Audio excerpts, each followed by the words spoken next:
Facebook, and YouTube. Good evening, social media. Nice to have you aboard. I'll share my music. There's another Reverend, a Reverend Ben.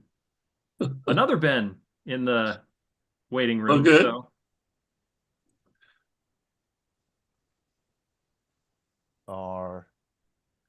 I can streaming?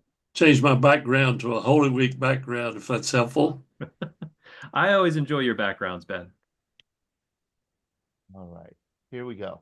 I'm going to play the music. We'll let everybody in, get this show started. Excellent. I was a bit younger for that one.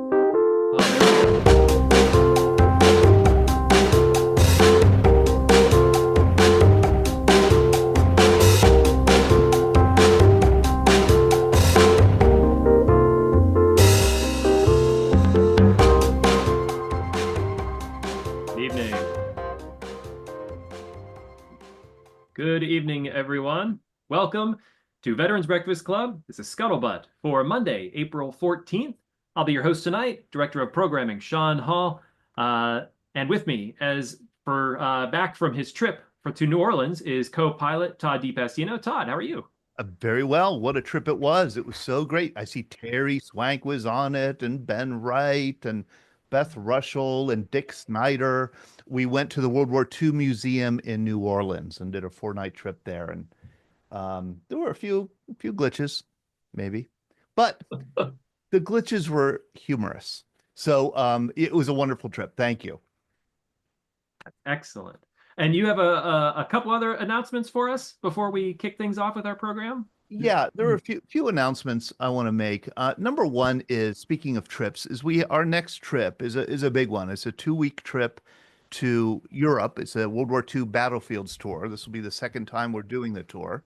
I'll be the tour leader along with along with Glenn Flickinger, who will be on the tour. We leave August 24th and we return September 8th. This is 24 of us right now are signed up for the trip. We have room for a few more. The tour will start in London. We will go to Portsmouth and really see some D-Day sites. We will cross the Channel to Cherbourg and then tour Normandy and then travel to the Netherlands, Eindhoven, Netherlands, Bastogne, Luxembourg, then down to Dachau and Munich and end in Eagle's Nest. So it is quite a journey. We do welcome people to join us if they can. If you want more information about the trip or specific itinerary, let me know. You could certainly ask here in the chat. You could send me an email, Todd at veteransbreakfastclub.org. I see we have Glenn Flickinger, who will be the main historian on the trip. Glenn, I don't know if you want to chime in with any details about the trip. No, not. You covered it pretty well. We will be taking a ferry, an overnight ferry across from Portsmouth to Normandy. So we're going to recreate the invasion of Normandy, only they will not be shooting at us, as far as we know. Glenn, tell me this. How long is it from, say, Portsmouth or Northampton to Cherbourg? Can't be more than 50 miles, right? No, it's more than 50 miles. From Portsmouth to Cherbourg, I'm going to say it's 150 miles. 150 miles. Yeah. He's gonna talk to me. Barb, you had your hand up. Did you have an answer for that? I think it took us about 6 hours. We left what was that town, Bob? From Normandy, Caen. We left the village of Caen and went to North Portsmouth. I think we left like at 9 a.m. and got there about 2-3 o'clock in the afternoon. I think it was 6 hours. Yeah, that's a shorter trip than Cherbourg. I've done from Cherbourg to Portsmouth. Caen is directly across the Channel. Okay. Cherbourg is at the top of the Carentan Peninsula. Okay. So it depends what kind of ferry you take. I took a high-speed ferry. I think we did too. And it was about 5 hours or so. Right. No, I'm shaking my head because I can't understand why a ferry across the English Channel takes that long. Yeah. German U-boats might be a problem. You have to watch If you've ever taken a cruise down through the Caribbean, they have old like drug running boats that they will get you off the ship and take you to shore. You'll get across the channel lickety split on one of those things. Yeah, exactly.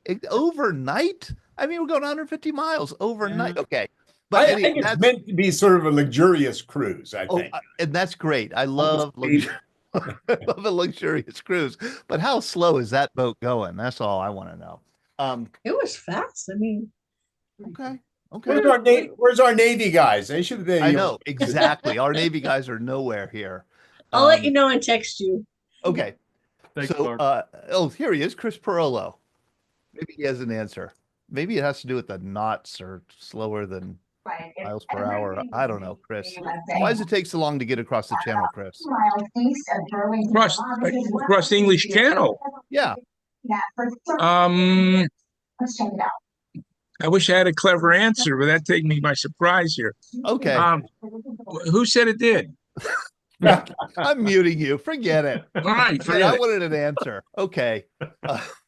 All right. So please do, if you're curious about the trip, if you'd like to join us, would love to have you. 24 of us are registered for the trip. It'll be a wonderful time, a wonderful trip. And we do have room for a few more. So I want to let you know about that. The second thing I want to let you know about, and I think this is fun, I don't even know if Sean knows about this, that our very own Trey Berman has been accepted to the United States Naval Academy. How about that? Trey, our little Trey, who joined us when he was maybe 13 years old for the first time, or maybe just turned 14 years old. He joins us periodically, and he always wanted to go to the Naval Academy. Got accepted. He will major in naval architecture, whatever that is. Sean? No, just was trying to clap and raise my hand, but happy for Trey. He's going to come on in a couple months and actually host a program with us. So look out for him. Yeah, he's going to be. Terry, let me spotlight you. What are you putting up here? Oh, you put up that 6 hours. If you're going to walk. If you're going to walk, Terry. And I was wrong because I'm looking at a map now. Cherbourg is actually closer to Portsmouth than Caen is because it is on that peninsula that sticks out into the English Channel. I'm telling you, the math ain't right. Okay. I'll tell you the really cool thing we should mention about that trip, just one last thing, is that the hotel we're staying at in Normandy is on Omaha Beach. Truly on Omaha Beach. Truly on Omaha Beach. So that ought to be really cool. And it is, and we're staying in Bastogne. It's just, the whole thing is just beautiful and wonderful. So if you could swing it, would love to have you. And then the final piece of news, and I left it for last because it's heartbreaking, is we need to acknowledge the passing of Ed Cottrell, who died on March 28th after a brief illness. He was 103 years old. He joined us right up until just a couple weeks, maybe 3 weeks at most, before he entered hospice, and he didn't have to spend much time in hospice. Boy, will we miss him. He was a voice of his generation, of course, but a voice of the air war. I mean, one of the most eloquent voices we had. And we were just so honored and privileged every time he joined us here. It was hard, in fact, not to focus our whole attention on him because he was so compelling and wonderful right up to the very end. We got to travel with him. Glenn and I did it. A number of people here on the Zoom call on our trip to the airfields tour of England in September 2024. He was the guest of honor on that trip. He got to meet his old fighter group, and we're going to miss him greatly. I don't have any information right now on any memorial service. I think there are going to be multiple memorial services. He was a man of the world. He lived in North Carolina. He was born in Oklahoma, grew up in Pennsylvania, Northwest Pennsylvania, Slippery Rock, Pennsylvania. So I think there will be a number of memorial services for him. One in Slippery Rock, PA, one in North Carolina. And I also believe there'll be some kind of ceremony for him in Europe. I think including in Germany. If anybody has heard any other information, you could let me know, but I'm in touch with his daughter and I'll pass along any information I get. Thank you, Todd. And echoing that, it was just an honor to have Ed join us over the last several months. For most of last year, it feels we were always getting stories from him. So very sad to see him pass. And thoughts are with him and his family. He made that trip last year, just a piece of living history with us as we traveled through England. And it was an absolute pleasure to be with him. So we'll miss him. Thank you both. So we will turn the page here onto our program for this evening. As all of you had seen from our advertisement, we have Father Phil Salois with us from Rhode Island. Father Phil, if you'd like to say hello. Hello, everybody. It's great to have you. Thank you so much for taking the time to be with us. And you know what? And I say to everybody tonight that we have several other pastors and maybe a reverend joining us as well. So we may expand the conversation a bit outside of Father Phil and get some other veterans' takes on leaving the service and entering the seminary. But Father Phil, we're going to absolutely highlight you here, and I want to dive into your story. And I think the best way to start is, you were born in Rhode Island, but what's great is your book, In the Shadow of Vietnam, it starts with a love story, but it's a love story between your parents. And it's such a great story that I thought we could start tonight with you telling us a bit about your parents and how they met. Sure. My dad was World War II veteran, and he was assigned to, well, because he was fluent in French, they used him as an interpreter, even though he was assigned to an ordnance company. So he spent most of his time in Paris doing interpretation and translations.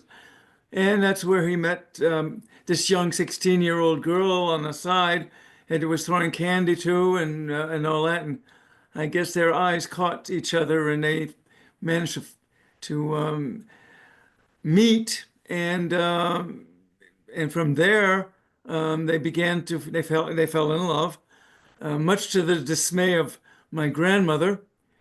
She said, don't bother with these Americans. They're just going to love you and they're going to leave you. Then they're going to drop you as soon as the war's over. And but my mother was very stubborn. She says, no, I love him. I'm going to stick with him. So the grandmother sent her to her grandmother's house in Langres, which would have been my great-grandmother, just to get her away from my father. When my father found out where she was, where they moved her, and he got himself reassigned to Langres. And they started meeting clandestinely. And some of the other older ladies were saying to my great-grandmother, says, do you know that your granddaughter is seeing this American? And she said, no, I didn't. So he says, yeah, and he said they seem to be very close. And so she challenged her about that. She told her not to do that anymore. My mother said, no, I love him. I want to continue seeing him. Said, I'm going to send you back to your mother. So she sent him back to Paris. She sent her back to Paris and my mother. And Dad found out about it, got himself transferred back to Paris, and they started meeting again. So that's when they gave up. The parents gave up, says, okay, you do what you want. My mother was very pig-headed, and they fell in love. And after, what happened is that my father left France and was going to be reassigned to Japan. And just as he was ready to go to Japan, the war ended. So he contacted my mother in Paris, said, I want to marry you. I says, come to the United States and I'll pay your way and we'll get married here. She says, no, if you want me, you'll have to come and get me. So Dad ended up having to buy a ticket, go there, marry her, and then bring her back. And then I came back. I came around 2 years later. So it's a nutshell. I love that he just kept getting reassigned, that he just kept finding a way to make it happen. That was part of the story that really stuck with me. Yeah, it is. It was good. Were you an only child? I'm sorry? Were you an only child? I'm an only child, yes. And all my family on my mother's side are still in France. I've met them all my cousins, and my father's family's all here in the United States. And you were raised to speak French. Yes, that was my first language. My mother didn't learn English until she became a citizen, so it took her a couple of years. And but fortunately, my grandparents, my father's parents, spoke French, Canadian French. So my mother had a hard time understanding them. She said to my father, they're speaking French. She says, is that French? I said, yeah. So it took her a while to get used to the French argot, as they would say. So in growing up in Rhode Island, I know that you developed bronchial asthma when you were 8. Did that affect your life at all? Was that something to easily get over? No, it cleared up once we moved to California. And by the way, when I was 6 months old, my parents sent for my maternal grandmother, my mother's mother, because she was a widow at that point, and she came over and she became my nanny, and she lived with us. And she never became a citizen, so French was the only language that's spoken at the house. And she died in my senior year at high school in California. So I had it for a long time. Why did you move to California? Because of, actually, there was a big hurricane in the 50-55 in Rhode Island that caused a lot of damage. And my father, where he worked, it destroyed the factory and it caught on fire. He lost his job. He couldn't find another, he was an accountant, couldn't find another job. And the doctors also said that I should moved to a warmer climate. So Dad said, okay, I'll go to California. And in those days it was go west, young man. So he went out there to Los Angeles, found himself a job, found a place to live, left us behind. And stayed out there for a year. Once he was settled, he came back and we sold a house and we drove all the way back to California, and that's where our life began. That's a heck of a drive. Yeah, it took a week in a 55 Chevrolet, 55 Ford Fairlane. So you remember that drive well? Oh yeah, and it was no air conditioning in the car in those days. Going through the desert was brutal. So up through high school, you're drafted in '69, is it? I graduated from high school in 1966. I went to Cal State Fullerton for a year, was flunking out. My parents were forcing me to go to college. I was sick of school. I didn't really want to go to school anymore. I wanted to get a job, work, and become independent. So, but my father insisted I go to college. I was flunking out. My father said, well, if you're gonna not apply yourself and flunk out, I'm not gonna pay your college tuition anymore. He says, then go ahead and do what you want to do. So that's when I went and looked for a job. And my first job was with an insurance company in LA as a supply clerk, mail clerk, and loved it. It was Employers Insurance of Wausau. Out of Wausau, Wisconsin, they had moved a branch into LA. That's where I got drafted. At 15 months after I left college, it was 15 months, that's when I got drafted.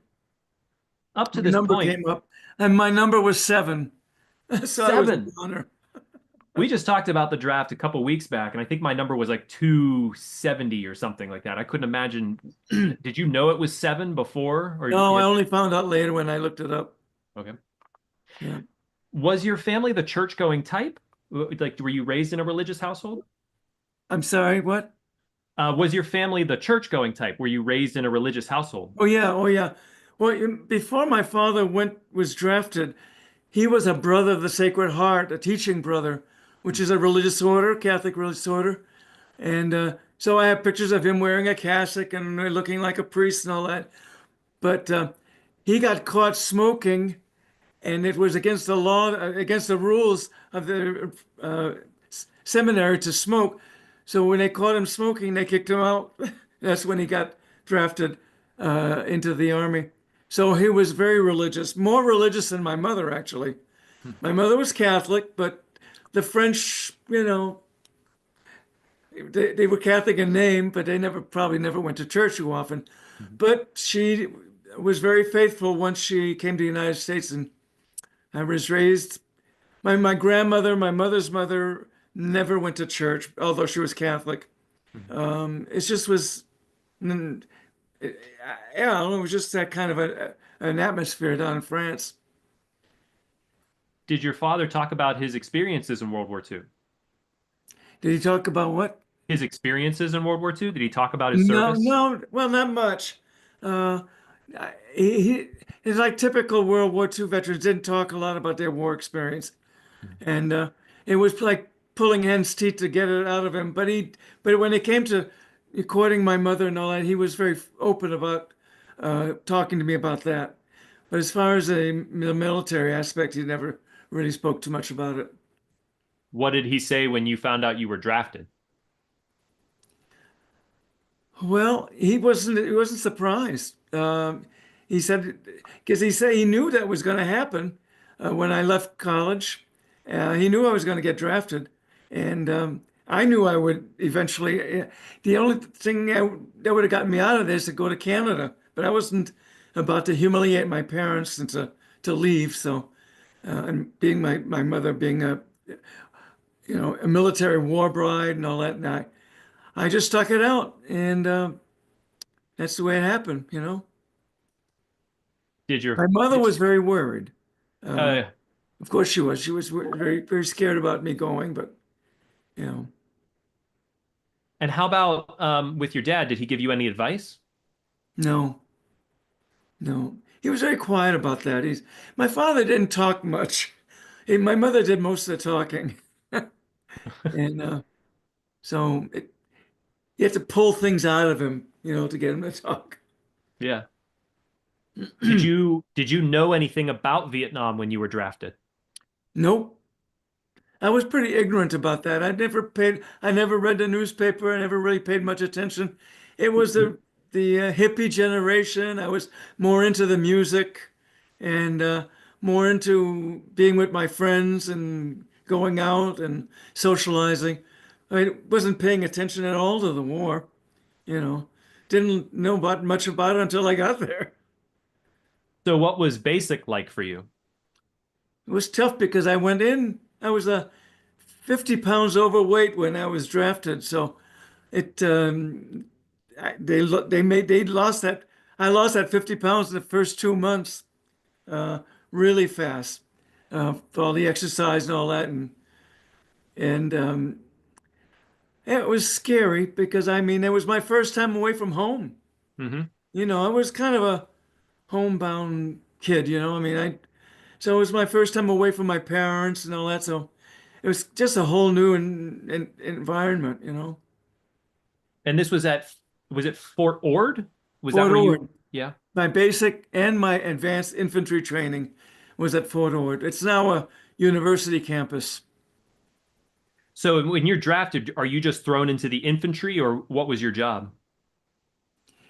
It was infantry. I didn't have a choice. I asked for certain things, but I didn't really know what was I was asking for, so I just got thrown into the infantry, and that's where I knew when I was being sent to Vietnam, I was going to be assigned to an infantry unit. That's the kind of training I got, Hmm. advanced infantry training. This question might sort of jump a bit ahead, but knowing everything you know about the Army now, do you wish you had stayed in college, or do you think that choice No, kind of led you on your path? when I look back, I'm very proud of my military history. I'm very proud of having served. In fact, it's part of my whole life now. I mean, that my whole ministry is geared to veterans.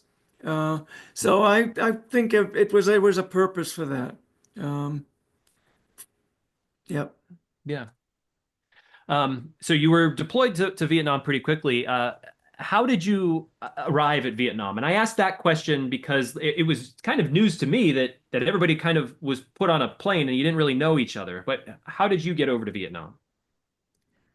Well, after I graduated from AIT, they gave me 2 weeks of leave to go home But then I had my orders to go to Vietnam to report back, and to report back to Fort Ord, and I was going to be transferred to Travis Air Force Base and get indoctrinated in the Oakland Air Base.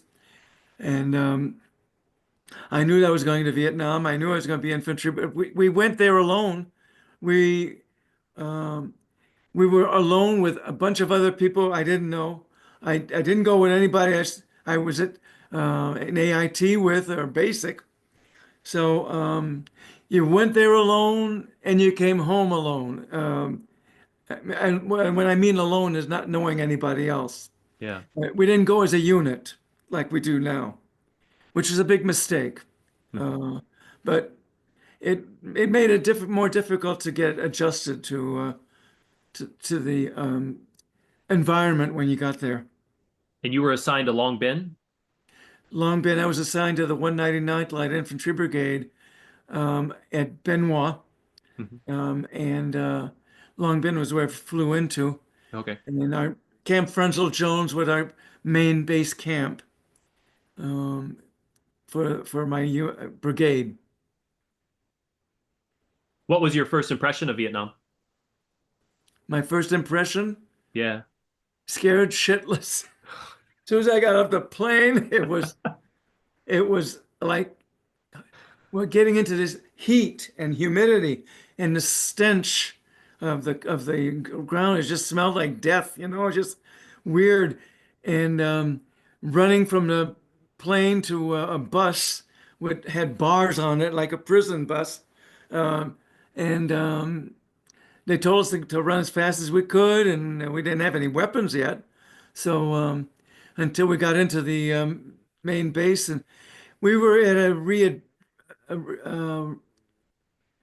we were in a reassignment camp for 2 weeks, indoctrination for Vietnam, and that's when we got our orders where we were going to go, which unit we were going to be assigned to.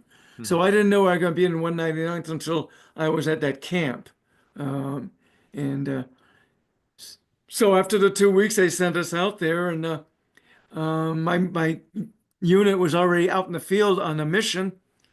And so I said, "Oh, okay, well, drop me off at the barracks now, wait for them to come back."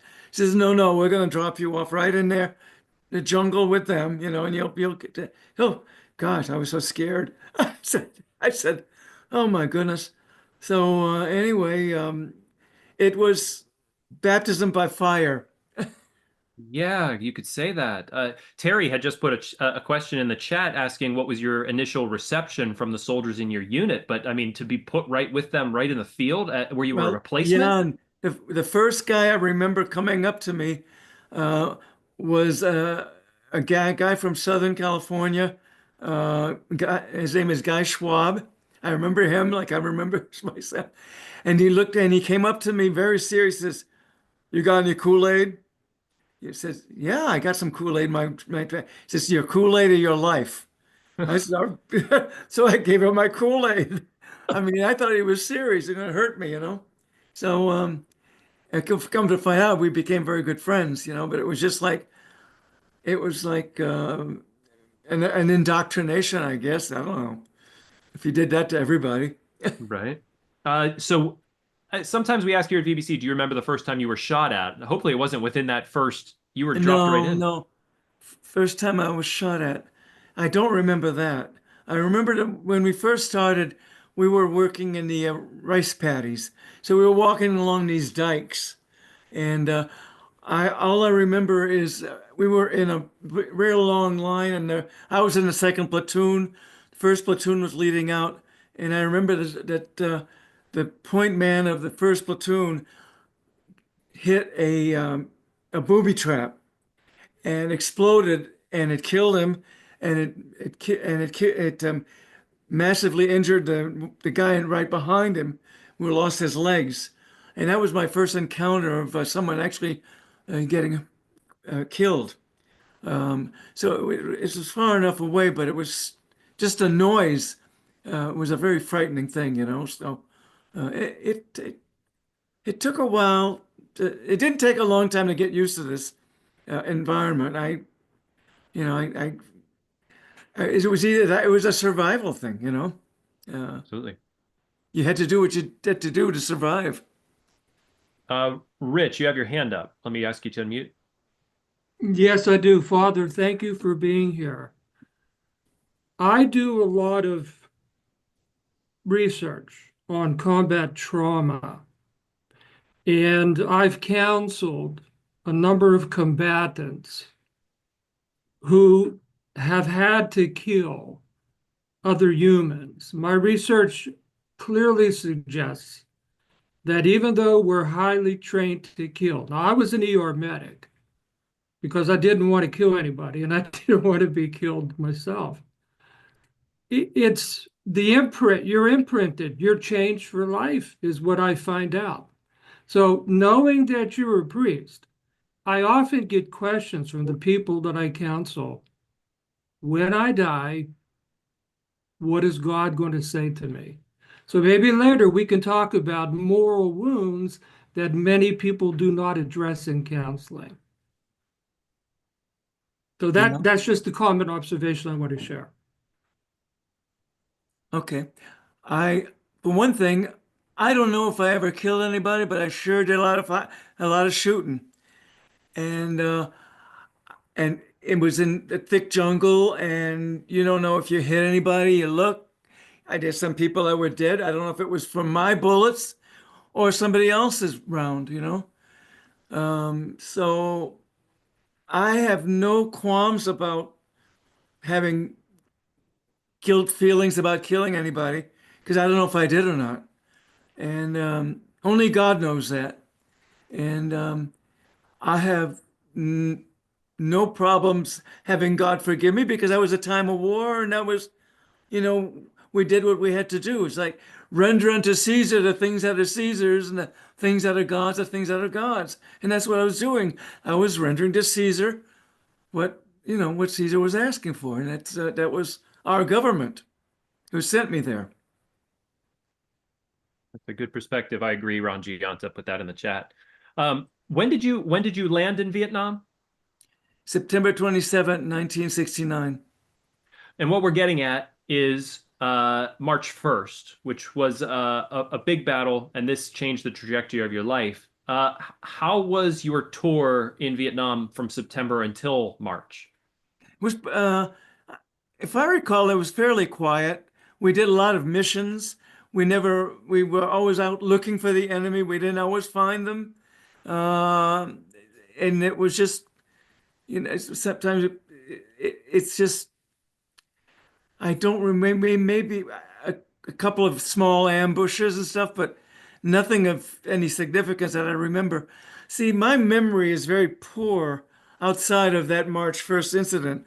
And even after March 1st, I don't remember much of anything that happened. And it's not until I got to my reunions with some of my other guys that told me where I was doing certain things that I don't remember doing, and involved in certain things that I don't remember. So that's where I learned about psychogenic amnesia, that the mind sometimes just blots out certain memories that are too painful as a way of protecting yourself. So, but March 1st, I remember like it was yesterday.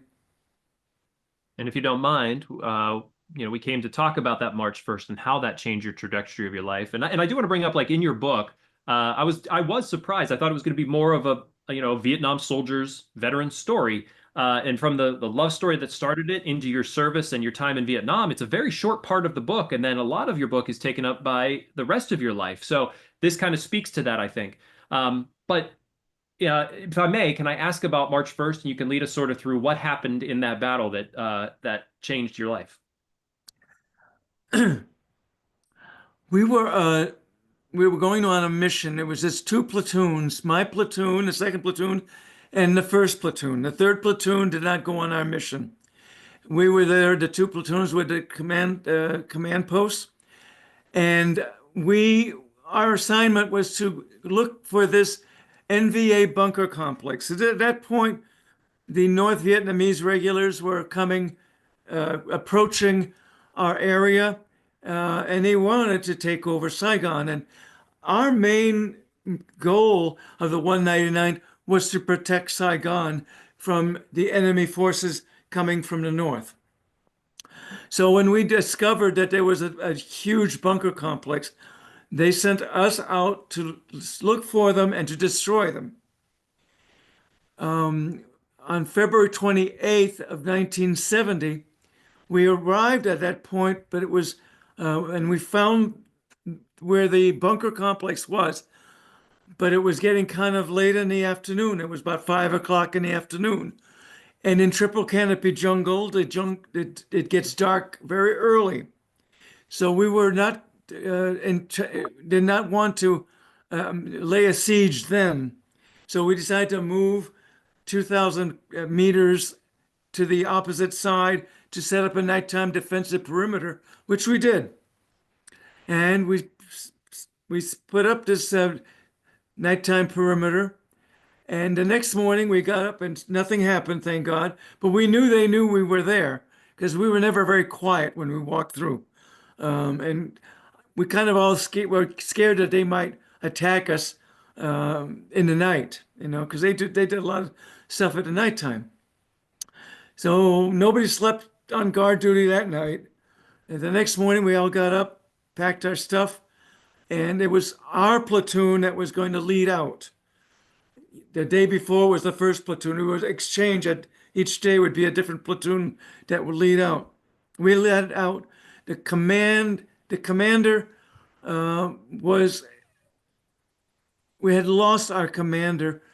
He had already, he was wonderful. He had already spent 6 months out in the field, and he was overdue to go back to be reassigned. So they assigned this other commander, this captain, who really wanted jungle experience, war experience, so that he could get a field grade promotion. So he made the decision for us to go back down the same trail we came up, which was a big mistake. But we obeyed. We went down the same trail we came up on, and in about 20 minutes or 30 minutes into that walk, all of a sudden, all hell broke loose. We started receiving fire from 3 sides. We immediately ducked, went hide behind trees, tried to return fire as best we could. We were shooting over each other's heads to just try to make as much noise as possible to make sure we don't hurt each other. I was carrying an M79 grenade launcher. I didn't have the M16. And the grenade launcher in the jungle is rather useless because if you have to really fire it at an angle up like towards the sky, because if you aim it frontwards, it hits a tree and it ricochets back to you, you're dead. So it was kind of a useless weapon, but it made a lot of noise. And so after about 20 minutes, during that time, the first 6 men of our element got separated from the rest of us by an open clearing. And they had the radio, our radio. So we brought the first platoon radio up to try to contact them. And they were not responding. So we thought maybe that their radio got shot up, or they were all dead. So after about 20 to 30 minutes of firing and receiving fire from the enemy, I got very angry that none of us were making any attempts to go and rescue our men. And so I said a prayer to God. I said, God, I'm going out there to rescue these guys. If you get me out of this mess safe and sound without a scratch, I'll do anything you want. I didn't promise I'd become a priest.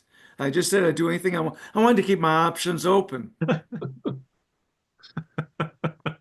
If you knew me, I was the biggest sissy in the world before I got there. And for me to do something like that was out of character. So I don't know what got into me, but I went up to front line where my the guys were on at the defensive perimeter as I'm going out there to get these guys back. And they said, "You're crazy. You're going to get yourself killed." I said, "I don't know. I don't care. I'm going out there because nobody else is doing it.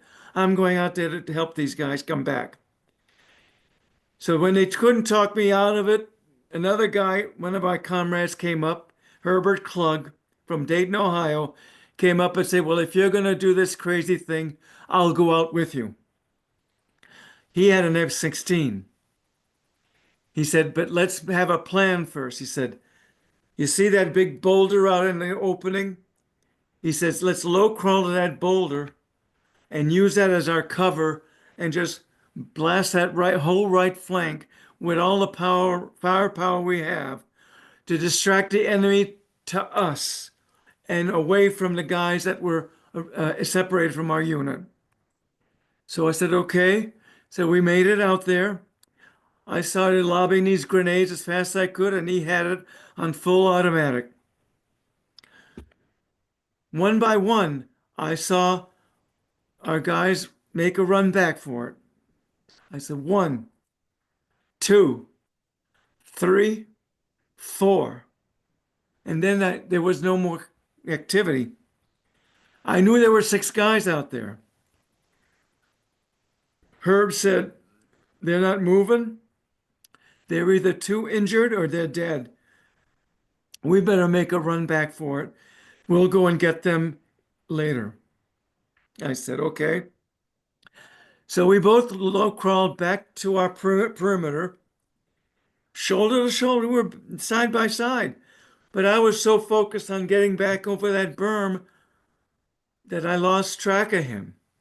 And I went over the berm and I looked to the left and to the right of me and he wasn't there. I said, "Where's Herb?" He said, "He didn't come back with you." I said, "What do you mean? He was right there next to me." So I looked over and I saw him flat on his stomach, halfway out in that clearing, that opening. Without thinking, I ran out again, tried to pull him in, and I couldn't budge him. That was my first experience of what it meant to have dead weight, to carry dead weight. I never knew what that meant. When someone's dead, he just can't help himself, and it just couldn't move him. So a couple of guys saw me struggling. They came and we pulled him pulled him back into the safety on the other side of the berm. Turned him over, saw that he had gotten a round clear in the chin, and went out the top of his head. Never knew what hit him. We were dusting people off. It was runway after another. And the guy said, "We need to go back out and look for these other two guys." One of them was the LT, the new Lieutenant Terrence Bowl. And the other one was Michael Cameron, the point man. I said, "Well, I'll go out there, but we need to bring a couple of guys with me. Can't carry them if they're dead. I mean, you know." So a couple of guys volunteered to go out with me. I was the only one that knew the exact location. Went out there and located them. Michael Camrat was very injured, and we carried him back. Come to find out that he had lost an eye in that. And I found out, only knew that when he came to one of our reunions 25 years later. He was flying his own private plane. I said, "Michael," I said, "I thought don't you need 2 eyes to fly?" He says, "Only commercially. My wife is my co-pilot." I said, "Oh," because everybody got a good guffaw on that one. The other man was the lieutenant, and he was killed. Lieutenant Terrence Bowl, first lieutenant from Littleton, Colorado. We carried him back, dusted him off. At the end of the day, my platoon had 27 people to begin with, the beginning of the day. At the end of the day, there were only 7 of us that didn't get dusted off. I was only one of 7 that didn't get a scratch. Everybody else got dusted off. The 7 of us in the platoon, we didn't have any leadership. I became a squad leader. I was a private, first class, became a squad leader. In today's army, a squad leader is a sergeant first class. He's 6. So, or staff sergeant, I mean. So we it was getting dark already, so we couldn't go very far.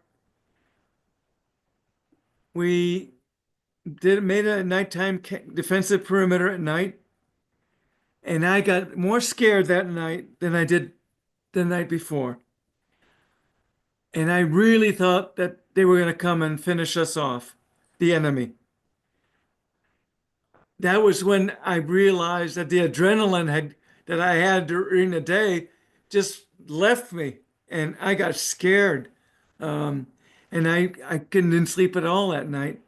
And I couldn't wait for the daylight to come and we could get the hell out of there. Our mission, they wanted, we were still going to be out there for another 7 days.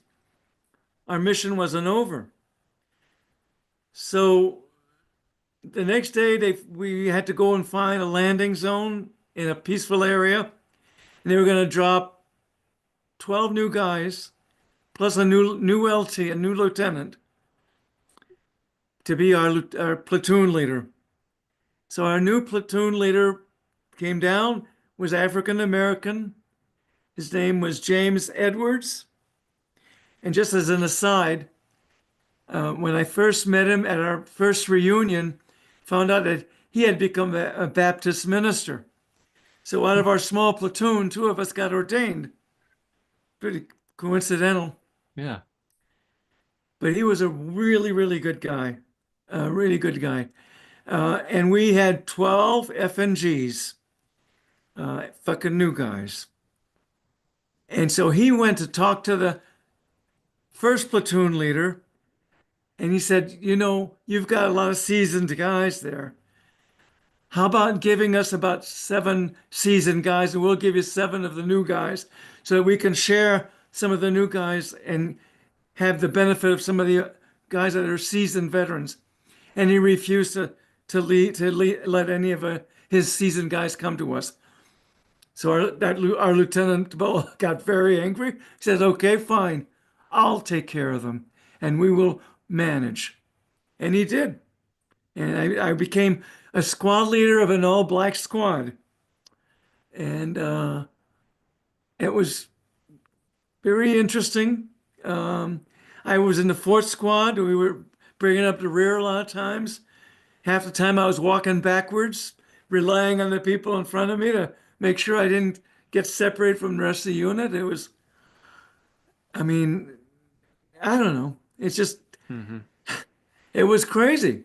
It was a crazy way to fight the war. But anyway, we did the best we could. And that's basically what happened March 1st. And it wasn't until a few years later that I received a call to the priesthood. So would you want call to it get that far ahead, but I'll stop there. It's all right. Would you have called it divine intervention? What you said I didn't know what came over me. Would you call it a divine intervention that you sort of took action that day? No, absolutely. I wouldn't have done it on my own. I mean, that's just so out of character for me, you know. So I know that, I mean, as I look back, I know that God had to be with me, and the fact that I never got injured, you know. I mean, the way I was out there, I never got a scratch, you know. So many a time I wish I had, so I could have gotten out of there, but wasn't meant to be.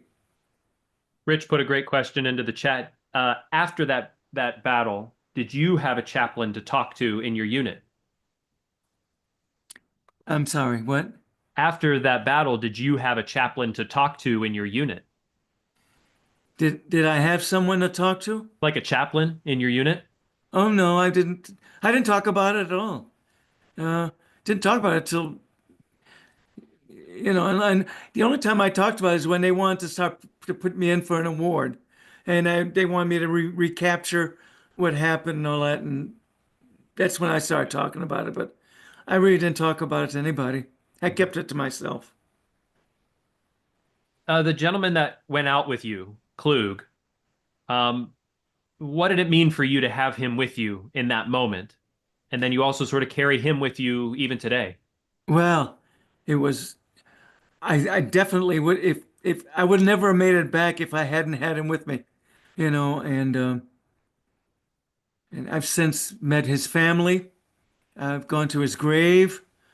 He's been, you know, I've kept him in my heart all these years when I'm doing my ministry. And I always say, Herb, I know that you're with me, working with me with these vets, you know, and I pray to him like he's a saint, you know. Yeah. So flashing forward a bit, when was your D-Row? Your My D-Roast was October 12th, 1970. The day after the colors went home. The colors of my unit went home on October 11th, 1970. That's when they were starting to bring the units back home. So I went back to Fort Benning. So I was one day by myself until waiting for my freedom bird. That was scary. I was afraid that they'd forget about me because there was nobody I knew. And I wasn't, until I got onto that freedom bird, I said, oh my God, I just thought maybe they're going to forget all about me and leave me behind. what was it like coming home for you? It was like, it was like entering into a new planet, a different planet. It was that different. It was like a different world. You know, it was amazing. Only being gone for 12 months, it just, I just didn't feel at home. It just felt like I was in a different planet, like the moon or something. I don't know.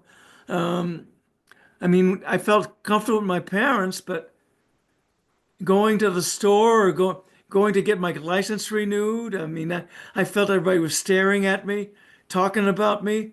I was really paranoid, and my mother kept saying, they're not looking at you, they're not staring at you," you know. So I had to be reassured, you know, that. So it took me a while to readjust, you know, and I stayed out. I stayed when I got out. I stayed away from work for 30 days. They had to hire me back, my insurance company. When they drafted you out during a war, they were compelled to take you back when you got back. So that was at least a way to be readjusting. When I got back and I felt comfortable, I knew the people that I worked with, and it was settling, you know. And I didn't talk about it anymore. They didn't want to hear about it, and I swallowed the whole Vietnam thing. I went into my Vietnam closet, and I stayed in there for 13 years. Wow. So there's a question from the chat. Chad Riddle asked if you have read War and the Soul. He said he just finished it. It's a really powerful book. War and the what? War and the Soul. No. Maybe, Chad, you could give us the link. If you find a link, you can put it at the link into the chat. War and the Soul. Okay. Yeah. I'll have to look it up. Yeah, I've never heard of it. Terry asked, did your coworkers treat you different when you returned? Trying to remember. Yeah, I guess they did. I kind of went back to my old self, you know. I mean, so it's quickly because they were familiar to me, you know, and because I had swallowed the Vietnam portion of my life to adjust myself back to work. I don't think they saw that much difference in me. I mean, if I started talking about it, they would quickly told me, "No, well, that's okay. We understand. You don't have to. We don't want to hear about it. Just forget about it." You know. So I said, "Okay."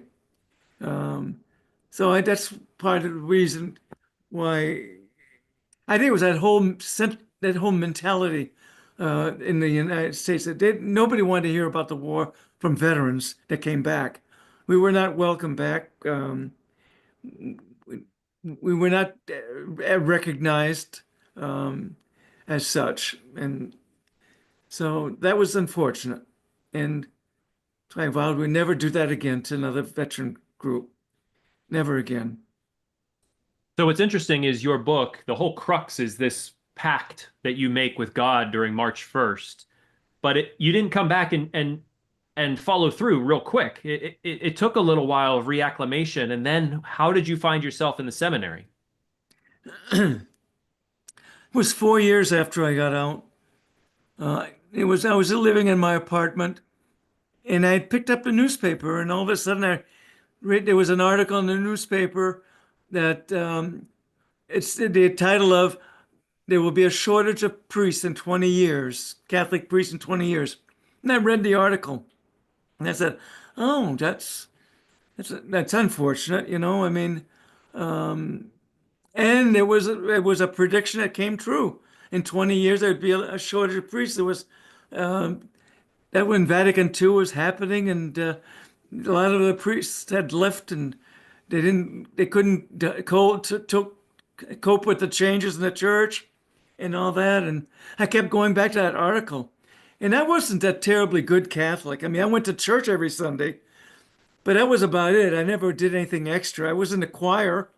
I never was an altar boy. I never did anything extraordinary with the church. But that's the only thing I did was, be in the choir. I enjoyed singing. So I kept going back to that article, and all of a sudden I kept saying, geez, I wonder, is God trying to say something to me, this article? I said, so I said, I wonder if God's calling me to the priesthood. I said, this is kind of strange.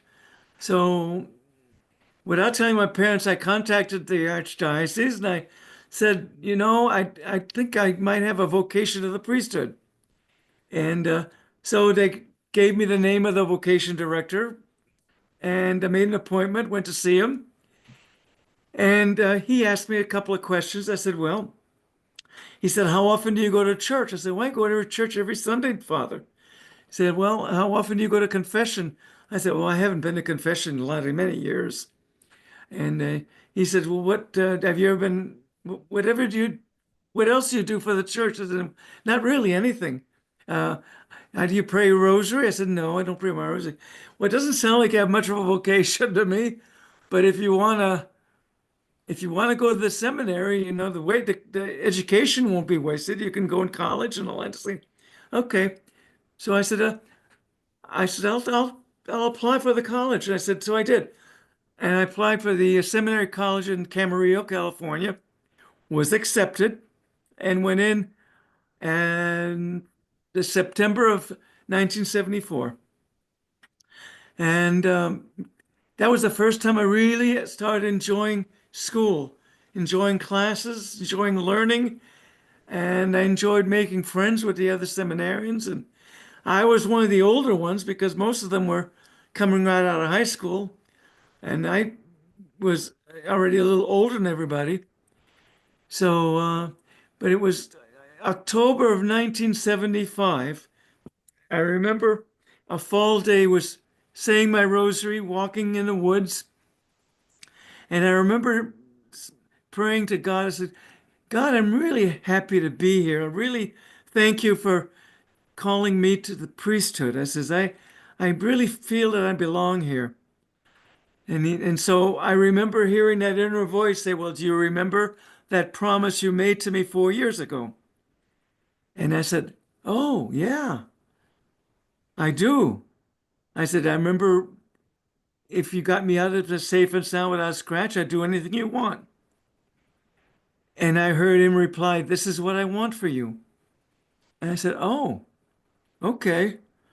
And that was the last time he spoke to me and that clearly. It was the first time I'd ever remembered that promise. I never remembered that promise once before until that day.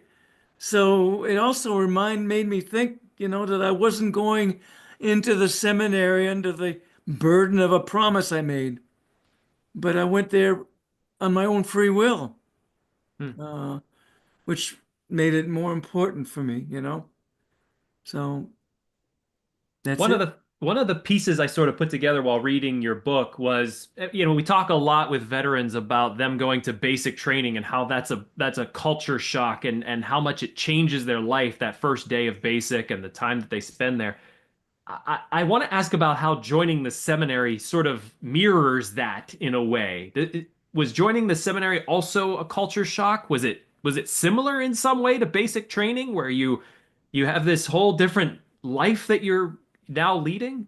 Well, it really is. The seminary in those days was close to basic training. Everybody wore the same kind of uniform. We all wore cassocks. We all had,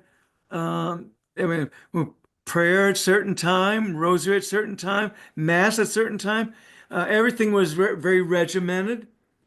Classes were, regimented. We knew what we were doing, the same thing every day. We ate at the same time every day, and you were with the same group of people, like you were in basic and basic training. So we got to know the people, the fellow seminarians, where they were coming from. So yeah, when I look back, it was comfortable because it was like going through basic training again, but more enjoyable. A bit more enjoyable, right? Yeah. At what point after becoming a priest did you decide to really focus specifically on veterans? No, not right away. First of all, right in 1975, I left the seminary because I thought I wanted to join a religious order. I thought it would be good for me to be so I decided to leave the seminary and go home, and I went back to my parish, and my pastor, Monsignor Walsh, took me into the rectory and let me live there. I became kind of a housekeeper to him while I was discerning what I want to do with my life. So in those 2 years, I decided I wanted to go back to Rhode Island, back to New England, and see if I could find a religious order that was a bilingual order where I could use my French. And I could use that because there were a lot of orders that still had ministries in either in Quebec or in New England, a French ministry. So I wrote to several of them, and the first one that responded was the Missionaries of Our Lady of La Salette, which is a French order out of La Salette in France. But it was a shrine in Attleboro, Massachusetts. So I wrote and told them that I was interested in becoming a missionary and religious order priest. I had written to the Dominicans and Ayotte and a couple of others, but the La Salettes were the first ones to respond. And just so happened that there was a priest, La Salette, that was vacationing in San Diego at the time, and they sent word to him to go up and to interview me in Covina. So he came up and interviewed me, and seemed to be impressed with me, and called back to the mother house and said, invite this man to come in. So they said, yeah, we'll accept you to come in. And within 6 weeks, I was packing my car and driving back to New England to join this order. So I hadn't finished my college yet. So I went to the novitiate. First of all, I finished my college at Providence College, got my bachelor's degree, and then I did a year novitiate in New York, went back to Attleboro, and actually that's when I went to the seminary in Cambridge, Massachusetts, to Western School of Theology. And after 3 years, I was ordained as a deacon, assigned to a parish. And it was when I was up in White River Junction, Vermont. I was in a parish in Lebanon, New Hampshire. And I remember one day we got a piece of mail from the local vet center in White River Junction. And it was a workshop that was being offered entitled Ministering to the Vietnam Veteran.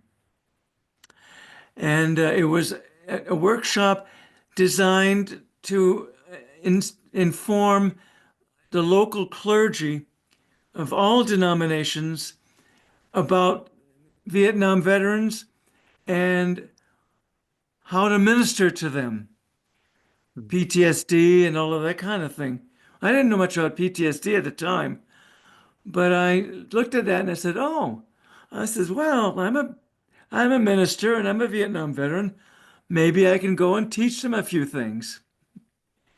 With being a little arrogant. So I went to this workshop, and the one that was leading it was John Brock, who was an infantry soldier and had become a Universalist Unitarian minister, had graduated from Yale Divinity School. And he's the one that designed this workshop. So I went, and first thing that they did was about, I'd say about 15 to 20 ministers in all the local communities, local churches of the White River Junction, Lebanon, New Hampshire area. And the first thing they did was to show a film clip, raw footage of some footage of war scenes of Vietnam. I'd never looked at any of that when I came home. And as I was watching this raw footage of ambushes and shootings and killings, all of a sudden got very, very upset and got sudden butterflies in my stomach. Starting to feel very antsy, uncomfortable. And I found myself retreating into myself. And I don't much remember what happened the rest of the day, but I remember several times I wanted to get the hell out of there, that I was very uncomfortable. But I didn't want to leave because I didn't want to make a scene. And I also didn't want anybody to know that I was having problems. So at the end of the day, I toughed it out till the end of the day. And John Brock came up to me and he said, Phil, are you all right? I said, no, I'm not. He must have seen something in me that was bothering me. I said, I think I should have left early on. I just feel that I don't belong here. He said, I think maybe you do belong here. Would you like to talk to me about it more? He said, well, maybe I should. I said, well, why don't you call me and we'll come back to see me privately tomorrow. So I said, okay. So I went back to the rectory and I made an appointment with him. I went back the next day and began a 6-month therapy program with him, outpatient. And talked a bit about Vietnam, talked about March 1st, he wanted me to show my photo albums because I'd forgotten a lot of the things. So through my photo albums of my pictures, I could remember things that happened. And so we went through pretty much all the step by step, and it was very painful. But at the end of the 6 months, it was the time for me to be ordained. So I had to, terminate my relationship with him, my professional relationship with him, and move on to an ordination and take my first assignment. So my first assignment is I volunteered to, with another priest, to go to Southern California to work for an Indian reservation. We had just gotten home mission, and I kind of wanted to go back to California, in San Diego area, we had some small Indian reservations that we were ministering to. So I said, well, I'd be driving back out there, and my mother would be coming with me. By that time, my father was deceased, so it was just my mother. And John said to me, "You're going to go through Washington?" He said, "Yeah."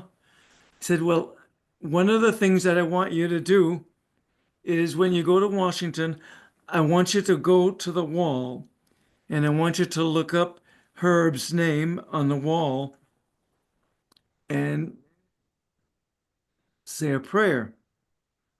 I said, "Oh, I don't know if I can do that." He says, "Well, I'm telling you, you have to do that. You need to do that." So he was being very pushy about it. I said, "Oh, all right, I'll see what I can do." So we got to Washington and stayed at one of our houses. We had a Lot house there. My mother and I were there for just an overnight because we were going to continue our drive to California.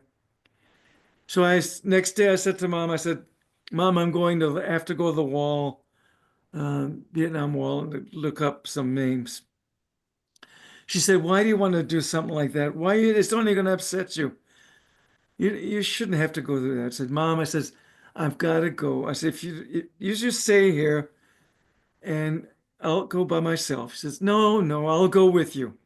So she insisted. So I said, "Okay." So she went with me. We went to the wall. It was the 4th of July weekend. It couldn't have been more crowded. Oh my God. It was a gazillion people there. So first of all, to find a name, I had to look up Herb's name in the book of names. So I looked it up. It said 13 West, line 71. I said, okay. So I walked down to, Mom stayed towards the middle of the wall. So I went down there, and she was right about where I was going to be. I went to the panel where I thought was 13 West, but I forgot what line it was. And it was like I couldn't remember. I said, "Mom," I was so nervous. I said, "I got to go back to the book and look it up again." So I went back to the book, looked up Herb's name. This time I wrote the name 13 West, line 71. I wrote it down so I wouldn't forget. So I went back to the wall, counted down all the names, and there's a little dot for every 10. So I come to find out that Herb's name was right at eye level. And Terry Bowles' name was right above him. Because everybody who's killed on a certain day their names are on alphabetically. So all the ones that were killed on March 1st, they're all alphabetically put in the wall. So Bowl come before Klug, and it just happened to be one right above the other, so that you could do an imprint of both names on one same sheet of paper. It's kind of neat. So I said a prayer and was very nervous, but I thanked Herb for his sacrifice that he made. And I said that I would carry him with me in my ministry. And so I did. When I went to the reservation, I didn't do anything with veterans for a couple of years. I was too busy learning the culture, the Indian culture, and all that.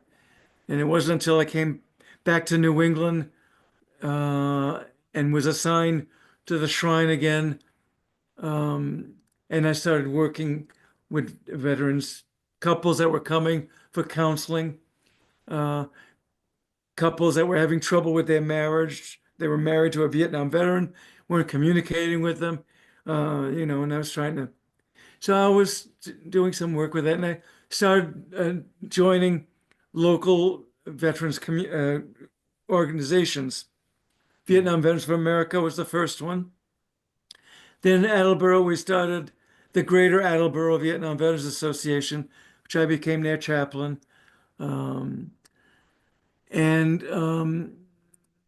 My community, my superior, saw that my ministry to veterans was taking up more time than it was. I was the treasurer of the shrine. and it was taking up more time, and it was taking me away from the job that I had, because I was really enjoying the work I was doing with the veterans. So he said, what if I were to release you and to do full-time ministry with veterans? I said, oh, okay, that'd be good. He says, I don't know what I would do. He said, well, why don't you apply to become a chaplain at a veterans hospital? So I said, okay. So I looked up a job and it was happened to be one in Brockton. It was a job opening for a part-time Catholic chaplain. It was a 4-day a week. So I applied because I was a Silver Star recipient, because I was an infantry soldier, because I was a military. I got put on the top priority list. So I got that job as the part-time Catholic chaplain. And I quickly found out that I really needed a full-time job. So I looked for another 1-day job at the Providence VA. They were looking for a chaplain that would be able to work at the PTSD clinic 1 day a week doing groups, spirituality groups. So I applied and I got a job at the Providence VA for 1 day a week. So I quickly found out that 2 part-time jobs don't equal a full-time job, benefits-wise. So I kept that job for a year. Once there was a full-time position open in Boston, I applied for the full-time Catholic position. I got it, and in 2 years after that, the chief, who was a Episcopalian priest, who was a Korean War veteran, amputee, retired. I applied for his position and I got it, and I became the chief of chaplain service. And then Boston merged to West Roxbury and merged with Brockton, and it became a healthcare system. 3 hospitals merged into one. So I became the chief of all the chaplains. Every time they merged, I had to reapply for my position, and I got it because of my credentials. Father Phil, may I interrupt real quick? Yeah, if you got to, I keep shutting up. I can't shut I look at the clock. There's about 13 minutes left. I have like 3 questions that have bubbled up to the top of my head. One, mainly based off of your work with veterans and your own work in getting ready for that. Would you say that was sort of faith-based healing, and what you think faith-based healing can do to help veterans suffering from PTSD? Well, one of the things that I quickly found out is that not many Vietnam veterans have religious backgrounds. So we don't use religious terms. I call it spirituality, spiritual. And we all have, our spirit is wounded when we're in Vietnam. Our heart is wounded. It's a wound that needs to be healed. It's a wounded soul. So we all, as human beings, have a soul. Makes us different from animals. We had to learn a different language speaking to veterans that I'm used to, and so PTSD. So what we did is we allowed them to talk about their experiences, and then I would put a spiritual bent to it. I would have them reinterpret that in spiritual terms. And I would use my own experience of healing. I use a lot of imagery, like, talking about your Vietnam experience. It's getting down to the core of your being. So I would use like an onion, for example. When you peel an onion, what happens when you peel an onion? One layer at a time. It causes tears. You start tearing up. And so the more you peel the onion, the more tears it causes. Well, what is that from? But from the woundedness that we have inside of us. So, and when we get to the core of that onion, isn't that the sweetest part? When we bite into it, it's really a sweet taste in our mouth. So, I use that kind of an image. That's one image I use. The other one is the image of a jigsaw puzzle. I always say, well, our lives are like jigsaw puzzles. We may remember a small piece of what happened to us in Vietnam or whatever. Well, maybe that's all we remember. Well, we mean to remember that there are other pieces that happened before that, pieces that happened after that. So our whole healing is to try to put the jigsaw puzzle back together so that we can become whole again. But once we start seeing an image, putting more of the pieces together, what happens when we get a good chunk of the jigsaw puzzle together? Look at it. You never can erase the lines, the separation between the jigsaw puzzles, the pieces. You always see the line in between them. What are those? Those are the scars that we carry. We will always have scars. Those are the scars. Those are the jigsaw puzzle pieces that we have with ourselves. So I try to create imagery that people can relate to. You have to be creative when you dealing with Vietnam veterans. You can't talk about religious terms. I talk about the other kind of tongue. I have to make up a language for them. Father Phil, we spoke in the green room prior to the show starting that Gary Jatjens was the gentleman who brought your story to us, and we went out to find you. Gary's with us now. Gary, I unmuted you. Did you have a question for Father Phil? No, I just wanted to remember Father Phil from one part of his story he didn't tell. The reserves needed a chaplain, and he became a commissioned chaplain in the Massachusetts Reserves. Well, so I'm the only one present that attended that.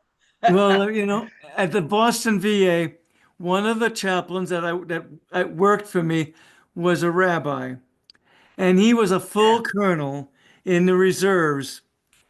And he started talking to me about the tremendous shortage of Catholic priests in their reserve unit, the 94th ARCOM. And I said, oh, that's too bad, So he said, I says, you ought to consider coming into the reserves, I says, oh, I didn't want any part of the Army anymore. I mean, that's it.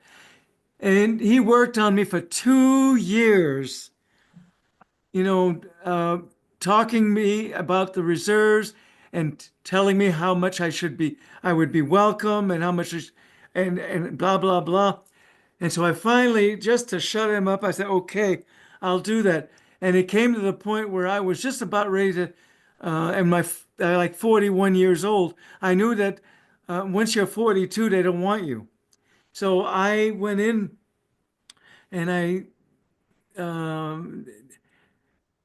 went into the reserves, and one of the first things they did was I told them I had never gotten the Silver Star officially awarded to me. It was never really pinned on. I told them, just mail it to me. So they said, well, what we want to do is we want to make a little ceremony as when you come in. I said, okay, fine. So I got my mother there, and the mayor of Attleboro came, a bunch of people came. So they pinned it on. So that was my first introduction to the my unit. I was assigned to the 455th Field Hospital, and I became a reserve chaplain for a medical unit. And I stayed with them until they were inactivated in 1999, I think it was. And I had to find a new home. So I found a place in Boston, and it was a combat stress control company. And by that point, I was just made captain. And I really liked that unit. It was a psychological unit. I was more comfortable with enlisted men that I was with the officers, because you can't take the enlisted man out of me. So I was more comfortable with the enlisted. So, but I really liked the group. It was a wonderful small unit. Well, all of a sudden, the war breaks out in Iraq, and I found out that the 883rd Combat Stress Control is going to be deployed to Iraq. And I said, oh my God. I said, I cannot go to another war. I just could not do that. My mother was 84 years old, all by herself. My father was dead. She wasn't in that great of health. And I couldn't stand to see her son go to another war. I was afraid that my PTSD would interfere with my ministry. So I asked for a discharge. So I got the discharge, and I was just on my way to become a major. I would have stayed till my full 20 years, but it ended up being that I was in the reserves for 12 years, the 2 years of active duty, so 14 years total. And that's about it. I mean, that's my story with the reserves. I loved it. I mean, I didn't like the 2 weeks at camp every summer. I mean, once I got there, I liked it, but it's just getting ready to go. I say, oh, geez, and Here we go. It's silly sleeping in a tent again and all that. But it was good. It's just I liked my guys I was with. Yeah. So, Father Phil, I want to cede some time to Father Ben Wright, who we met and brought in the green room. I'm sure, Todd, I'd love to hear your thoughts about tonight. But Ben, I wanted to go to you. I'm sorry we didn't get to your story as well, but I kind of wanted to hear your thoughts about the story we heard tonight. Well, I just want to thank Father Phil for sharing with us. I mean, he had a whole lot more traumatic experience in the military than I did. My call came when I was very young, and I put it off, but the Lord didn't let me go. So when I retired the Air Force, then I pursued ordination. But I try to do ministry to veterans as well. But that's one of the things I like about the Veterans Breakfast Club is giving veterans a safe place to tell their story to people who want to hear it, because that in and of itself is very healing. And I appreciate very much what Father Philip has been doing with the VA and all the people who are still suffering from traumatic stress. So I just appreciate his story. thank you. Thank you, Ben. And Todd, I want to hear your thoughts about tonight. Yeah, Father Phil, first of all, I'm sorry for scheduling you Easter week. This is kind of a busy week for you and Ben and other members of the clergy. So thank you very much for coming and joining us.